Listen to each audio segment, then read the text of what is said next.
Hello everybody and welcome to the Rocky and Derrick Show. If you like our interviews, please visit our website, rockyandderrickshow.com, and visit our photo and video galleries. Today we're at the North Carolina Zoo with Kathy Osborne. Who does? I'm the Kid Zone coordinator. What is that? Well, Kid Zone is a special nature play place. So we have things like a play stream, a mud cafe, a rock maze, and all kinds of things trying to get kids connected to nature again.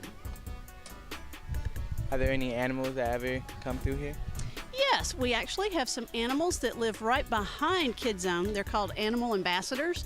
These are animals that have been trained to willingly go in a transport container and visit schools and come out in Kid Zone and interact with whoever's out here in Kid Zone. How long have you been doing this?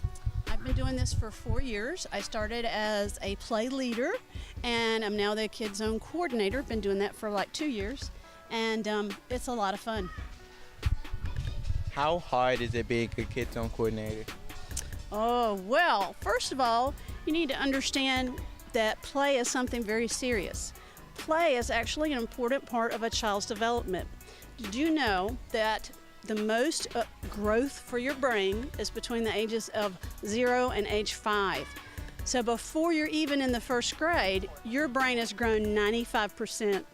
And the best way that children can learn is by playing. Good old-fashioned playing, and playing outside in nature on different surfaces and exploring. That's how they become young scientists. They follow their natural curiosity. So kind of learning a little bit about play is important.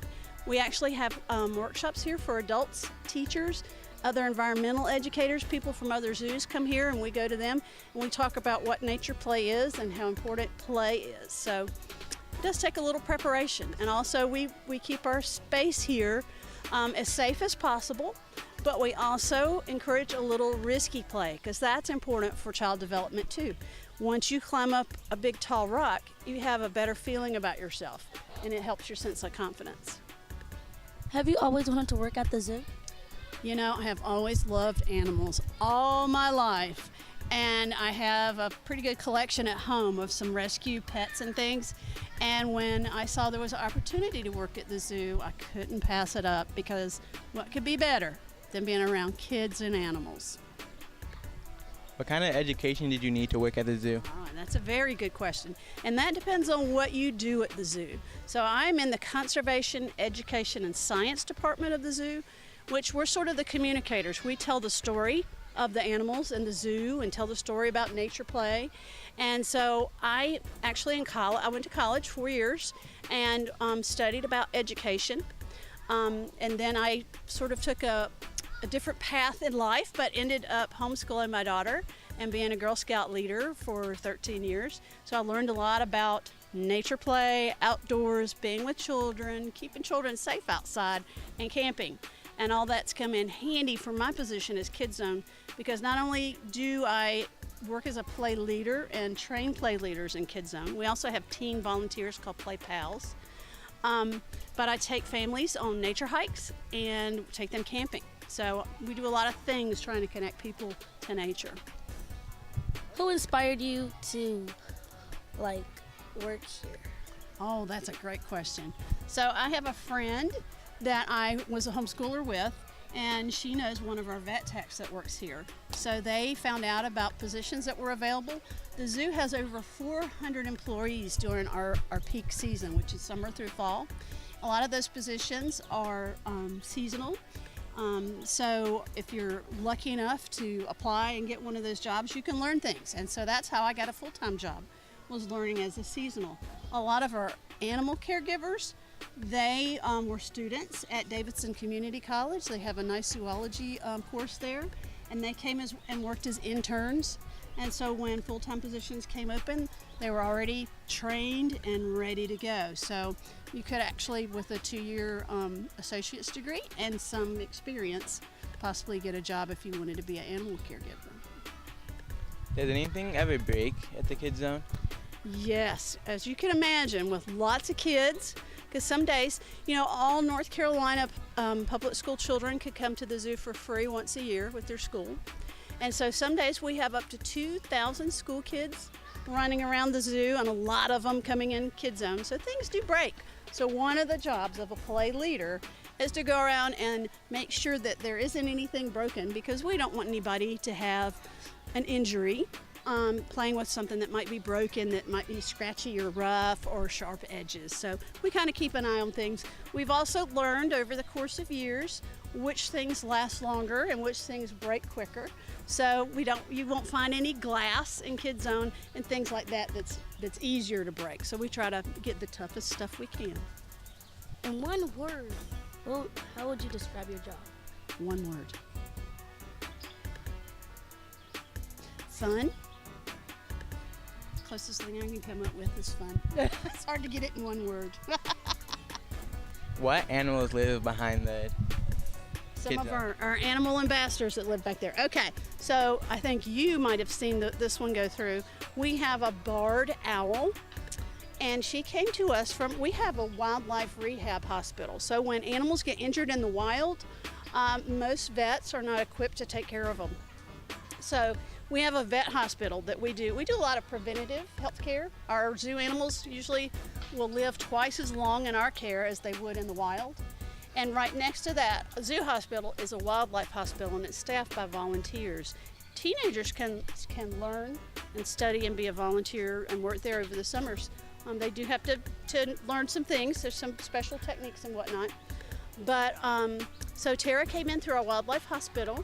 She had an eye injury. The injury didn't heal very well, so she actually had to have her eye removed. But she's one of our most beloved animal ambassadors. We also have a red-tailed hawk. He also came in through our wildlife hospital.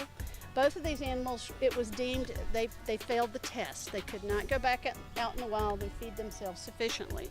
So we had openings in our animal ambassador program, so they were able to stay. And now they will willingly step up on our falconer's glove and let us put on the equipment. It's sort of like a leash, but for birds. It's falconer's equipment. And they will go with us, and we can take them to schools and bring them out in Kid Zone.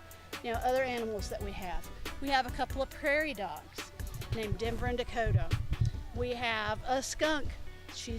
Doesn't have her stinks anymore.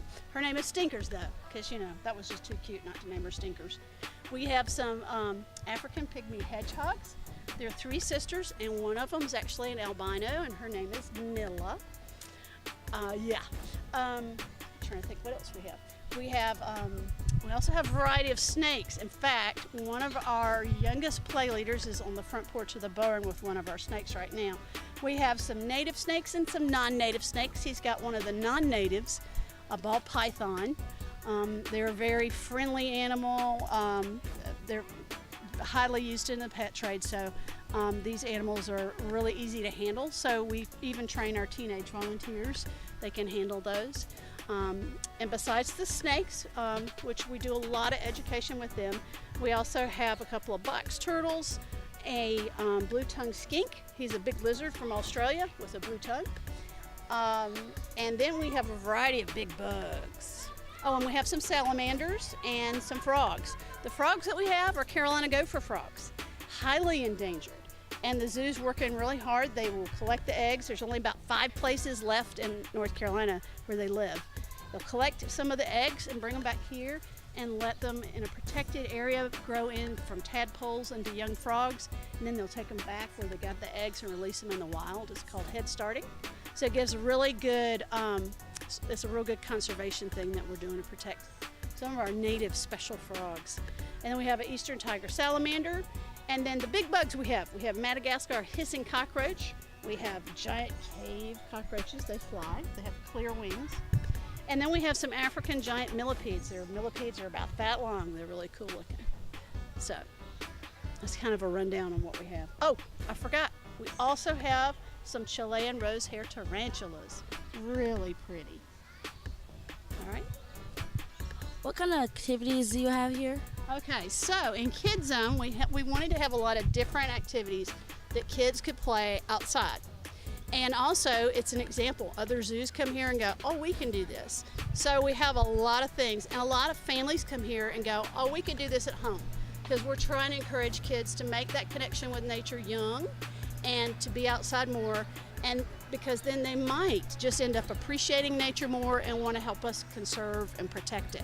So where we're standing right now behind us is a big wall just painted with a solid color, a dark color, and we put out buckets of water and big paintbrushes, and kids can paint the wall. And for a toddler, that's really exciting, just to dunk a giant brush down in the water and then paint the wall and see what happens. And we also have some sidewalk chalk so we can do some drawing, or they can write their name. Then down from that, we have a little wildlife pond that's got some baby salamanders and some tadpoles in it. Sometimes we do pond dipping. We have a treetop trail that goes up into the trees so the kids get a feeling of being up in the trees. Then we have a mud cafe, very popular area. We have running water and tubs of dirt, and the kids can make whatever they want to out of mud with lots of old kitchen utensils and things. We have a playhouse where they can pretend to be a vet, a climbing rock, a learning garden, a rock maze.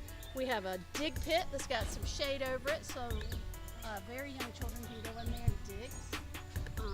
Then we have a play stream, which on days like today is probably our most popular thing. The kids can get in and walk around in the water, they can get wet. We put a few things out for them to kind of play with in the water. And then we have the woods area behind our barn, and we put out things out there to encourage fort building and making like a secret clubhouse or a den. Our front porch is where we've got crafts going on right now. We also have the team volunteer with the snake. Today it's a special day at the zoo. It's birds, bees, blooms, and butterflies. There's a plant sale out front. You know, it's Mother's Day weekend. And we're trying to educate people about butterflies. And a lot of the plants that we have are great for butterflies. Some of our butterflies, like the monarch, is really endangered. And bees are very important. It's important to keep them because we need them to pollinate the things that we eat. So we have a big old butterfly garden, and we talk a lot about butterflies here. In the summer, we will collect caterpillars, and the kids can help us watch them go through their process. We've got a video microscope on the front porch, and you can see a blown up version of a butterfly egg. They're tiny, about the size of a pinhead. And each different species has a different shaped egg. Some are round and smooth, some are octagonal, some have spikes on them. It's really kind of neat, and each one has their own different host plant. So you probably heard monarchs like milkweed. So we have a lot of that. We actually have a monarch way station out in front of Kids Zone with plants that we know they really like. How can people get in contact with you? So my name is Kathy Osborne. The North Carolina Zoo has a website. So since I work for the Conservation, Education, and Science Department, if you go to the nczoo.org, that is our website, and there'll be little tabs. Go to the Education tab, and there'll be under groups, and there'll be Kids Zone. We'll talk a little bit about Kids Zone, our nature play, talk a bit of playful pedagogy, talks about our teacher training. And then we also have Nature Rocks, which is our family hiking and camping group. In your own words, what advice would you give the kids? Advice for the kids? Play. And we might be called play leaders, but we don't tell them how to play. Because the child needs some freedom, and that builds their confidence. And we want our young people to grow up to be confident so they can feel like they can do whatever they want to do. And so if you want to grow up and be an astronaut, why not? Why not have that ability? And so we want the kids to come and see something laying around. If they want to take the dump truck out of the dig pit and roll it around up here and put chalk in it, that's fine. And being in the woods, we've got big sharp rocks. We have we put out rope, we put out tires, and the kids will figure out how to make tire swings and do things that maybe a long time ago, in old-timey days, it was a natural thing for kids to do, but they don't have those opportunities much anymore because free play helps kids to think outside the box, helps their brains grow, and it helps their self-confidence. And when you can believe in yourself, then you have that ability to do anything you want. That's it for today, guys. Be sure to like, comment, subscribe. And if you want to become a sponsor, go to our website, rockyderrickshow.com. Goodbye.